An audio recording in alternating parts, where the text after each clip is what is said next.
Welcome everyone to stream 3, and the first presentation is going to be by Jeff Naqvi. Over to you, Jeff. Thank you. Thank you very much, Paulette, and good morning to everyone.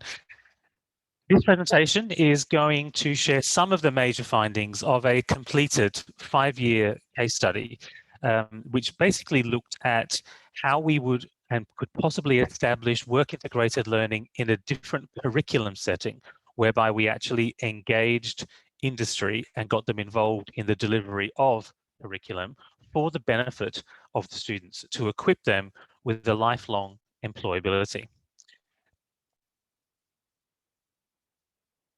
And that's how we click forward. Before we start, I'd like to acknowledge the people of the Kulin Nation on whose unceded lands this presentation was prepared and indeed is being delivered tonight. I respectfully acknowledge their elders, past and present, and most importantly, their unbroken connection to their land. So what I hope to go through today in the time that we have together is I'll just set a bit of the scene in terms of what we're experiencing in the Australian higher education landscape. We'll then look to some examples of how we actually co-designed curriculum with the industry. We'll then take a bit of a look at the assessment types and how we looked to connect those to employability outcomes. And then finally, we'll conclude this particular presentation with some approaches which may be worthy of consideration in your own teaching praxis. So where are we at the moment in Australia? Well, first of all, I'm not sure what it's like where you are in the world, but we have a lot of reviews into the education sector at all levels, but also and especially the higher education sector. For Australia, it's a large export. It's the 3rd largest export in our country, and in some states of Australia, it is the largest export. So it's important that we get it right. And so there has been a continual tinkering of policy settings at a national level and at a state level. And often that's been ideologically influenced as well, depending on the political party in power. To that end, we have 3-year national election cycles here. So that doesn't set a large amount of time. It doesn't give people very long to establish a long-term agenda.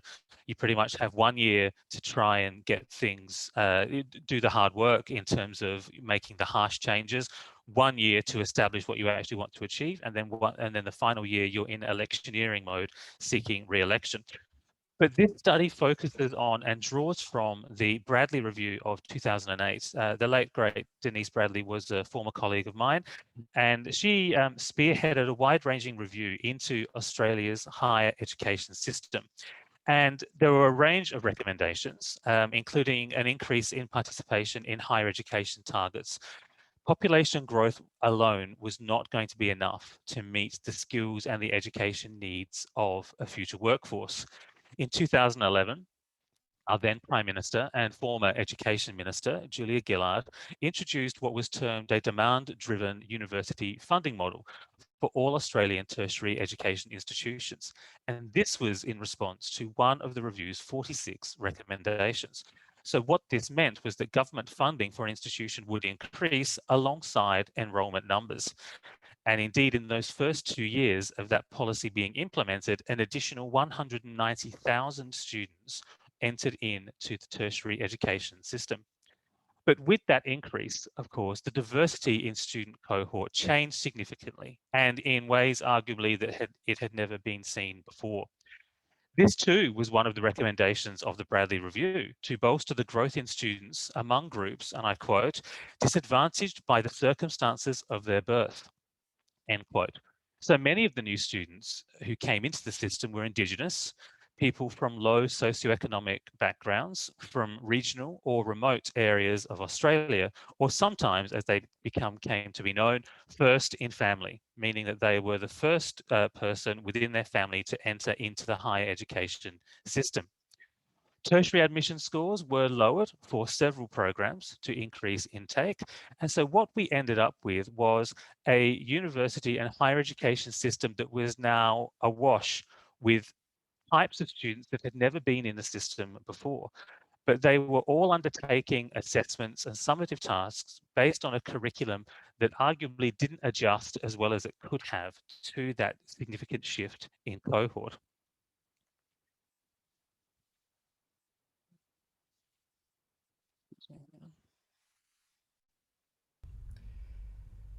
So the environment that we're operating in is one where governments view universities as being responsible for producing skills that are needed for the economy. Universities can sometimes interpret that as being seen as job factories. We are all striving for the full-time employability statistic that's captured 4 months after graduation. These sorts of things are published now. They're used in marketing materials, and I suspect it won't be too far away before they're connected to funding at the same time. Industry continues to bemoan the skills that graduates are coming out with, their lack of these soft skills, as we used to call them, and then we moved towards calling them employability skills, problem solving, critical thinking, teamwork, communication, as well as some professional skills such as proprietary software. They can't use Microsoft Excel, they can't use Salesforce, they can't spell. All of these sorts of things we're still hearing, no matter how much we are trying to cater to what industry is asking for, through bodies like industry advisory bodies, groups, committees. Still, we are struggling to fully meet their demands. And so at some point, you have to wonder whether those demands are reasonable. Students themselves, well, they obviously want a job, but beyond that, what we found in our research supporting some of these earlier findings was that students also had an anxiety around knowing a little bit about a lot of things and how that would translate when going into industry.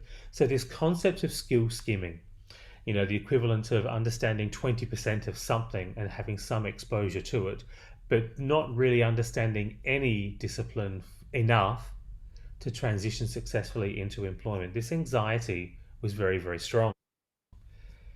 So what we did was we decided to work with industry beyond an industry advisory mechanism. We decided to bring them into the tent. If they had so many views and perceptions about this next generation workforce, yes, they could come along and eat the sandwiches and drink the coffee once a quarter, once every 6 months, or they could actually roll their sleeves up and get involved. And so we chose to involve them in designing the curriculum for this course. Now, I know a lot of academics will sometimes bristle at this idea of non-academics designing academic curriculum, but by virtue of having industry advisory bodies, this is what is effectively happening. When those industry advisory bodies come along and say, more social media, we need more, and we go back and start designing social media courses, well, guess what? They have had an influence in designing the curriculum in terms of what is being delivered in a program. You see here the diversity of cohorts. So these were all the different programs which were coming in and which would be taking this capstone course. The course was set up to act as a bridge basically between the end of study and the entry into professional practice. What was interesting is by looking at that diverse cohort, there were varied educational pathways which were coming through as well. So there were some students who hadn't finished secondary school. They left school early, got a job, or they'd gone through college pathways, open university, etc., to arrive at this point. They'd done the hard yards. You can see there too the growth in terms of the cohort size down the bottom. So in terms of research methodology, we chose to take a mixed methods approach. We chose to look at grounded theory, not to discard all of the work integrated learning theory and evidence base that was in place, but to see if we could establish some new theories coming out of this approach that we wanted to take. And on the quantitative side, we looked at a descriptive, quantitative analysis of the data that was coming through as we went through these 5 years. That's probably one of the reasons why it took so long, because of the theoretical sampling and the continual back and forth with the data as we were going through. One thing that we did was we would ask students at the outset, at the beginning of the course, what they actually wanted from the course in a formal survey structure, so not an icebreaker activity in a week one tutorial as such. And then we would compare that to the learning outcomes and the assessments that we had set down for the course. And there was quite a gap.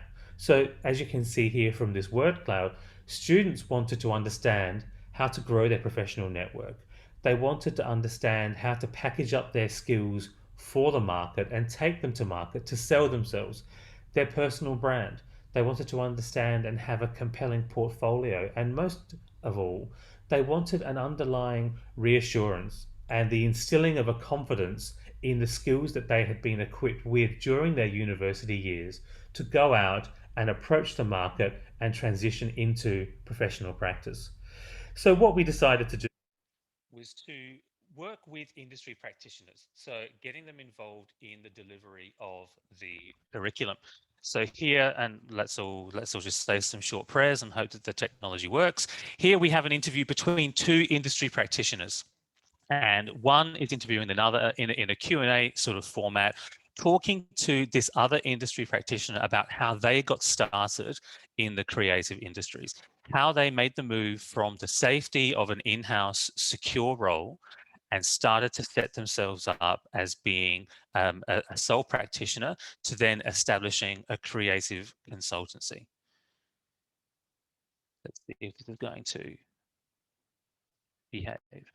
It's not going to behave. Let's see if I can go back. Here we go.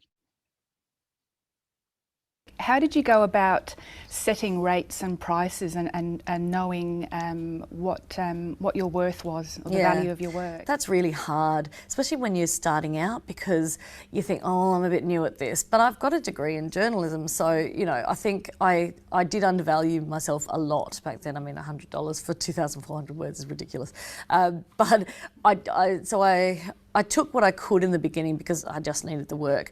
But then to work out how much I needed, I was a teacher, and so I kind of needed to stay on a similar kind of wage to survive. So I thought about what I would earn per hour, and of course added 10% or however much I need to pay tax or my super and things like that. And I worked it out from there. I also asked a lot of people around me, because that was the only way I was going to find out. And that's a bit tricky too, because people don't really want to tell you how much they're charging. So, in finding the networks, I was able to ask people and make friends and say, look, how much should I charge for a media release? And, for people it was anywhere between $100 to $800. So I had to find where I sat in that. What we also did was, in recognition of the diversity of the student cohort, we started to appeal to more of their senses. So we started using multimedia and multi-sensory channels to complete simple things like seminar and workshop activity, to engage them in a different way that perhaps they had not been engaged before. So for example, we would have a case study written by an industry practitioner. Sometimes they would deliver it in written form, or they would make and record a short video, which we would then play in seminar. What we would then do is, rather than the standard approach of having groups workshop ideas on a whiteboard, present it back to the group, is we actually got the students to record a video letter back to the protagonist of the case study. Hi Kevin, it's Dylan here from the team at Table 1. We understand your difficult dilemma that you're facing. We have come up with a list of 4 great ideas that you could choose. Option 1, go to Brazil with or without your family. Option 2, leave XO to pursue your teaching dream. Option 3, you can decline XO's offer to head up the Brazil office and stay in Virginia. Or option 4, finally, you can decline the offer and ask XO to create a teaching opportunity focused in XO. Now, one thing, and I would just like to acknowledge the Australian Collaborative Education Network for sharing these videos with us. It was fortunate enough to be recognised as a national example of excellence in best practice. Now, you may have hopefully heard in that video, one thing that I really take away from that is the buzz in the background, okay? The buzz of the students being engaged, working on their exercise, having some fun, using their own devices to record their video letter as a way to, and this was like halfway through a 3-hour workshop. So it was a fairly long period of time that we kept them, but having that energy and just using different sensory approaches to engage them was something that we also decided to do. Hi, Kevin. Some other things that we did. So, for example, on the left-hand side, we asked all students to draw a love heart representing their heart and to fill that with all of the things that were important to them. But the additional challenge was they had to apportion sizes at the same time. So how important were these things to you? Then we would contrast that with how much time they actually gave to these things. And that gave rise to the conversation of, well, if these things are so important to you, how come you aren't putting in so much time? Or how come you're spending so much time on things that ultimately aren't that important to you, or may not have even featured in your love heart at all? This was starting to connect to the students' own sense of self, their values, their beliefs, their perceptions around work, and their attitudes towards career management. On the right-hand side, we set up and established a continual feedback loop.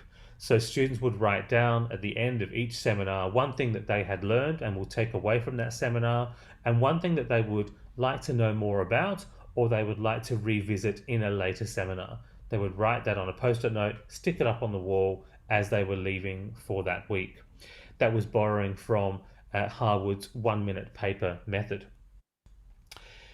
The assessment design became a really important factor, and we traditionally think of assessments as being designed to meet learning outcomes, and also we separately think of learning outcomes generally often being mapped to graduate attributes or graduate qualities. Universities may use different terminology, but there is something mentioned in the TEXA guidelines in terms of these are the standards that a student should have once they graduate with a certain level of qualification. What we wanted to explore is whether we could ensure that assessments were actually not just mapped to learning outcomes, but were also mapped to these graduate attributes that we wanted at the same time. The opportunity to learn also is something that is an educational concept from Moss et al., who evolved it, that we wanted to explore as well. So did all of the students, irrespective of their backgrounds, so looking backwards, have the same equitable chance of doing well in an assessment? And so what we did in order to understand what the situation was that we were facing is we looked at all the assessments that were being used within one particular degree program across 110 courses across the entirety of the program in terms of what could be available. There were 307 assessments.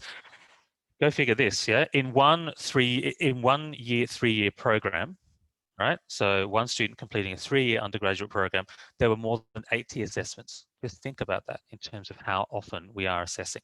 What we found is that despite, yes, thank you very much. Time. 2 minutes. 2 minutes. No worries. What we found was that despite the diversity, despite the shift in cohort, despite the shift in backgrounds, still overwhelmingly there was focus on the written form and most importantly and most commonly the essay. The way the course was designed in terms of when it was first set up, and interestingly when it was first approved, was like this. So there was an essay that needed to be created. There was then an oral presentation of an essay. There was then a second essay where the student would capture some of their learnings throughout the course, and there was a professional portfolio. The reason I talk about this was the design at approval was because in later years, an academic once commented to me that the course probably wouldn't have been approved without the prevalence of academic essays, because in their words, essays are what make a course academic. So what we decided to do was shift up the assessment design. So we created an applied research project. So tapping in to those research skills which are needed for industry, which industry was telling us they needed and we're not seeing enough of in their graduates.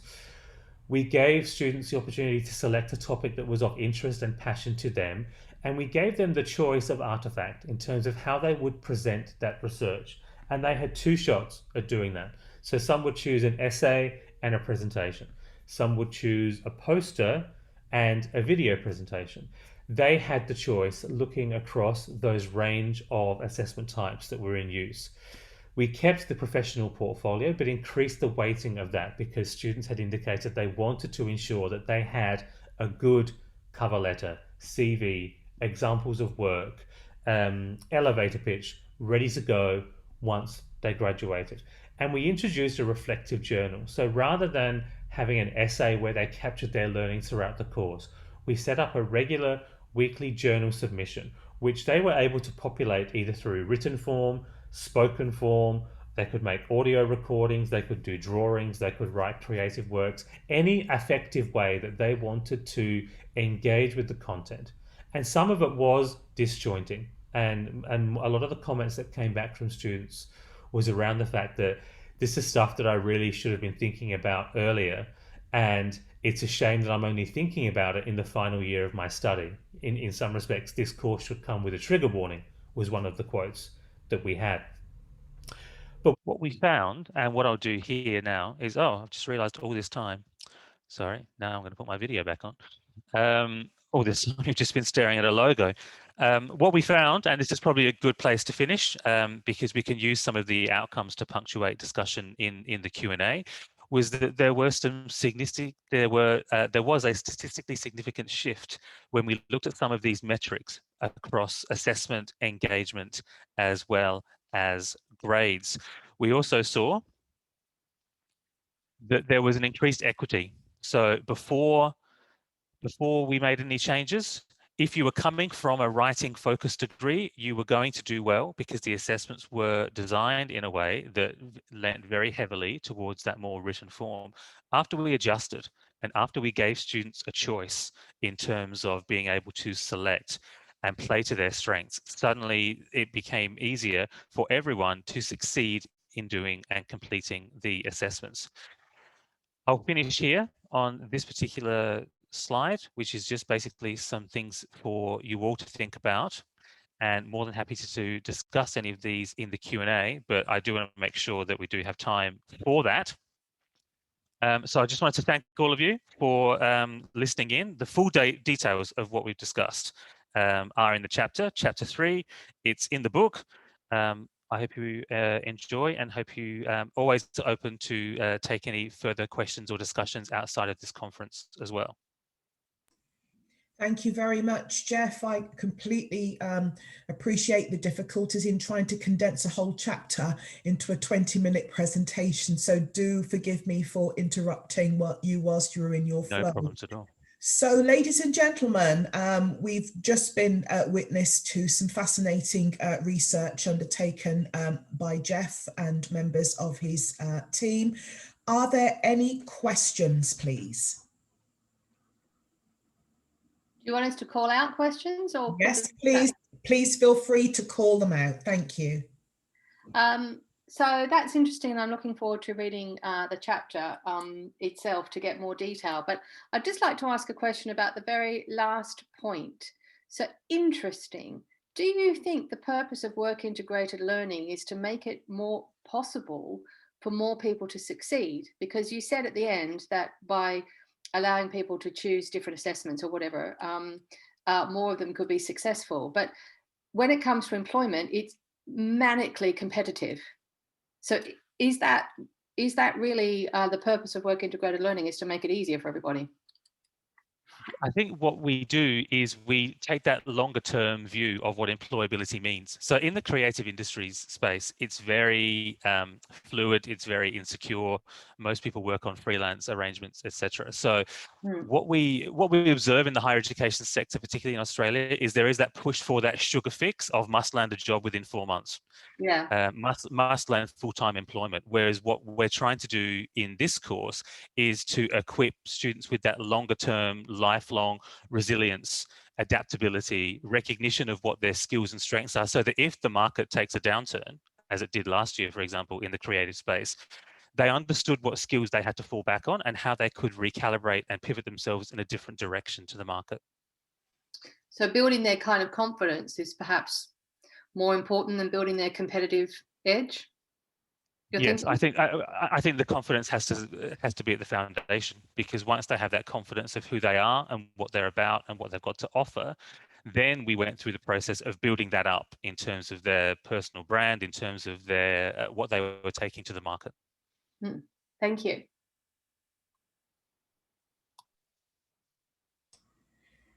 We do have time for a few more questions. Hello. I see a Thank you raised for, hand. yes. Hello, I'm Boriana. I'm from Pearson. Thank you for this very insightful presentation, and congratulations on what appears to be a very interesting program and the success of the student outcomes.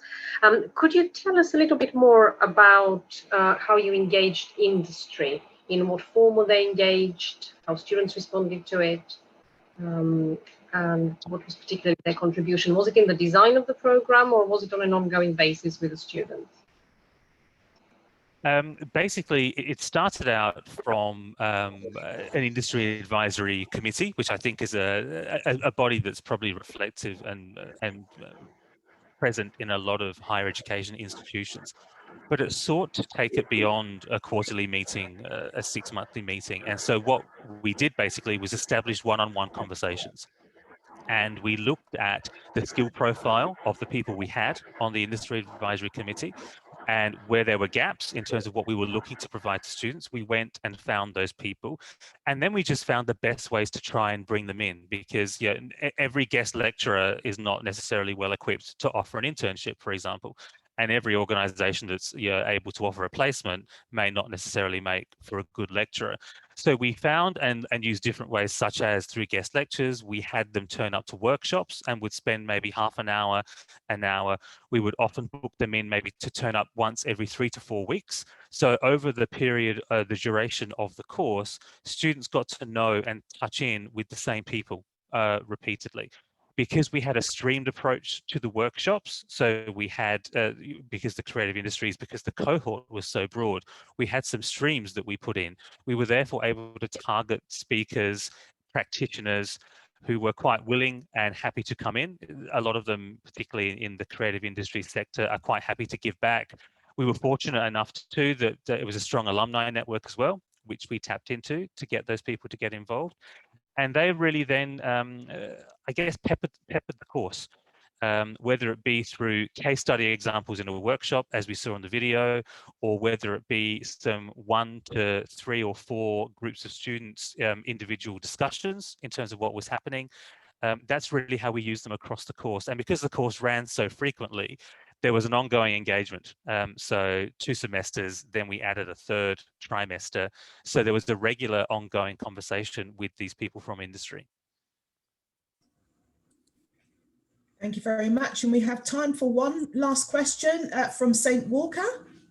Hi there. Thanks very much, Jeff. I'm interested in this kind of almost stereotypical idea that some industries have about writing equals academic, and they want the sort of, the tactile skills from workers. I just wondered, with regard to the creative industries particularly, whether there were particular kinds of writing that they particularly privileged. One might imagine they still need people to balance the books and do the bookkeeping, or write copy for adverts or something. So did you get a sense that there was a sense that the creative industries want a certain kind of writing from students? The common theme that came out in the research was they felt that students weren't equipped to write for different audiences. So they couldn't sort of straddle the spectrum between writing a speech for a CEO, but then also writing a press release and then writing a fact sheet for someone. So they felt that they were not equipped in understanding and being able to put themselves in the shoes of the audience, which of course is key to being a communication practitioner. It's an ongoing bugbear of industry that they continue to talk about. And at some point, institutions will sort of put their hands up and say, well, we're trying to squeeze in as much as we can. But of course, if we are too invested in the wants and demands of industry, sometimes we lose that longer term, lifelong skill set that we're trying to equip students with. So that balance becomes this, it's quite a tension across industry, the education institution and government, who are all pulling and pushing different levers.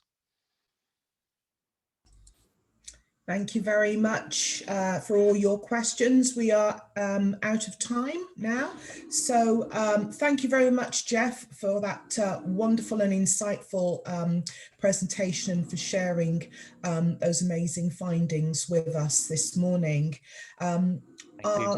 You're welcome. Our next